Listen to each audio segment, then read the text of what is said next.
मरहबा collection mall, readymade कपड़ों का भरपूर खजाना। Jeans pant, T shirt, cargo pant, night pant, बच्चे और बच्चियों के लिए अच्छे खूबसूरत और उम्दा ड्रेस। पता याद रखें, जमुर हाई स्कूल मेन रोड।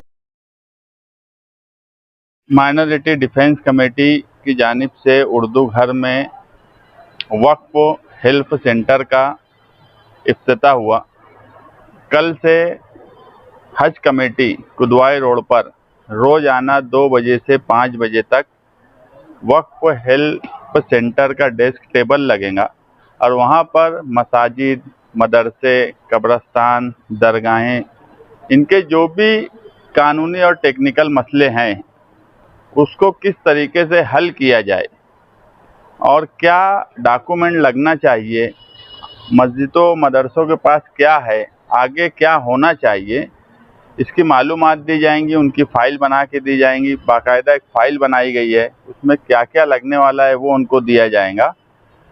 हमारा मकसद ये है कि आने वाले वक्त में मसला खड़ा हो जाए, उसके बाद कुछ करना,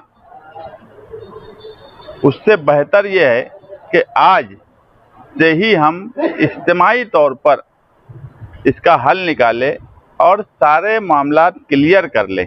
क्योंकि आप देख रहे हो कि फिरका परस्त सरकार है, बिला वजह की छोटी छोटी बातों को लेकर बड़ा मसला खड़ा कर दिया जाता है। जन्म दाखिले का मामला आपके सामने है, ऐसे कई मसाइल मालेगांव शहर में आप मीडिया वाले और पूरे शहर के सामने हैं। अभी तक जो मसले आए हैं ये इनफिरादी है।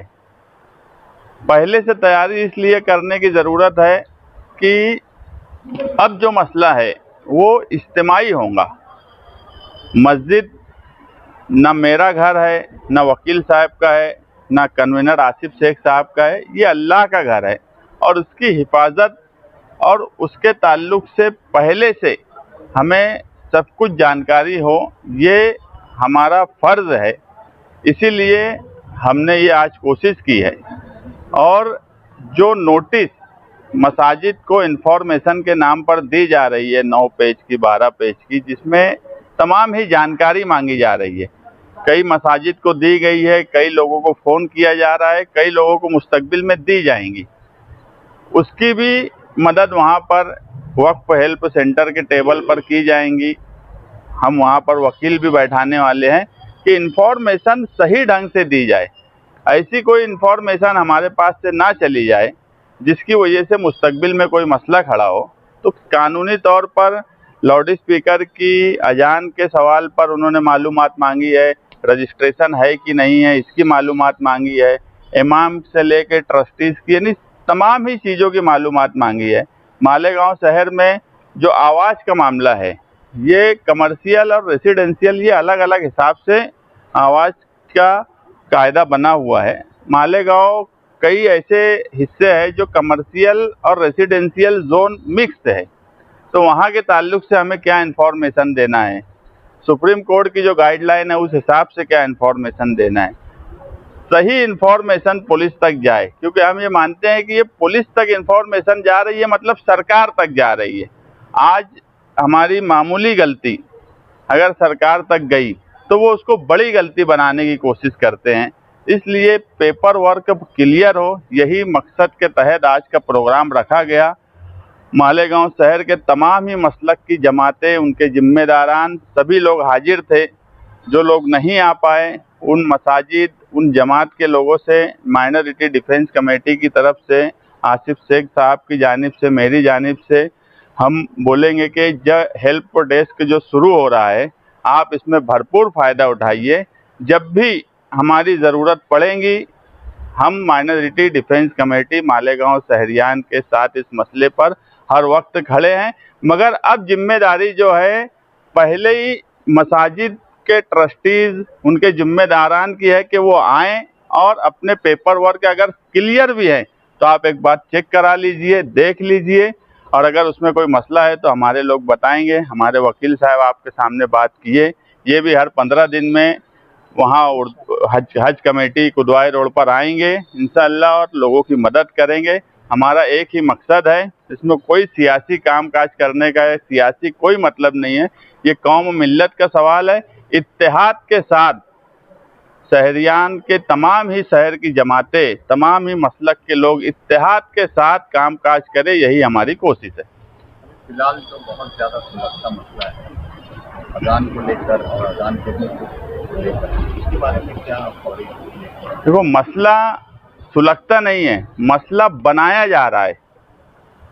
हर जगह अजान अपने बराबर हिसाब किताब से होती है। मैं वही बात बोला कि हम जो इन्फॉर्मेशन भर के देने की बात जो बोल रहे हैं कि यहाँ से देंगे, इसीलिए हम एक लाइन से देना चाहते कि मसला सुलगता ना बन जाए। है नहीं सुलगता, मगर मसला सुलगता बना दिया जाता।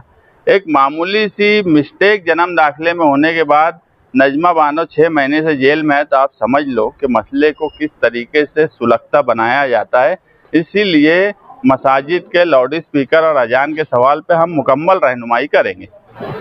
देखिए, यहाँ पे जो आज रखा गया था माइनॉरिटी डिफेंस फोरम की डिफेंस कमेटी की जानिब से वक्फ के एक्ट के हवाले से जो मसाजिद मदारिस को जो परेशानी आती है, और डॉक्यूमेंटेशन सबसे इम्पोर्टेंट चीज़, तकारीर वगैरह तो होती रहेगी, लेकिन डॉक्यूमेंटेशन किस तरह से करेक्ट कर सकते हैं और जो भी गवर्नमेंट्स के रूल्स एंड रेगुलेशंस है उनको किस तरह से फॉलो करके उनके जो है कंप्लायंस किए जा सकते हैं, उसके लिए यहाँ पे आज प्रोग्राम रखा गया था। सर, आपके सामने कौन कौन सी परेशानियाँ यहाँ पे लोगों ने बताई, ठीक, और आपने उसका हल क्या बताया और ये करना क्यों जरूरी है? देखिए, जो भी जो स्टेट और नेशनल रूल्स रहते हैं वो तो एक लॉ अबाइडिंग सिटीजन को फॉलो करना रहता है।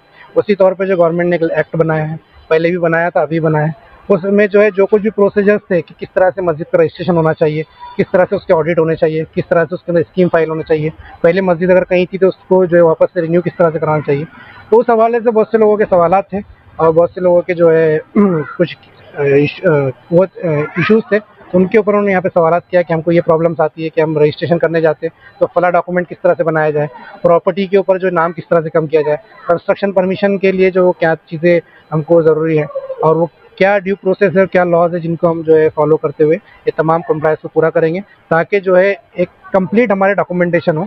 तो वो उसमें उनको गाइड किया गया कि आप लोग फला सेक्शन में मस्जिद रजिस्टर्ड करें, फला सेक्शन में मस्जिद का अगर रिन्यू करना है तो वो करें, या पंच कमेटी रखना है तो वो किस तरह से पंच कमेटी, जिसको जो हम बॉडी बोलते हैं, वो स्कीम किस तरह से फाइल करें, और अगर आपको जो है नेम ऑन प्रॉपर्टी कार्ड और 7/12 उतारा किस तरह से करेक्शन करना है, उसके प्रोसेस समझाया गया कि गवर्नमेंट ने किस तरह के बेनिफिट्स और बेनिफिशियल GR निकाले हैं जिसका हम यूटिलाइज करके इसमें जो नाम को करेक्शन कर सकते हैं।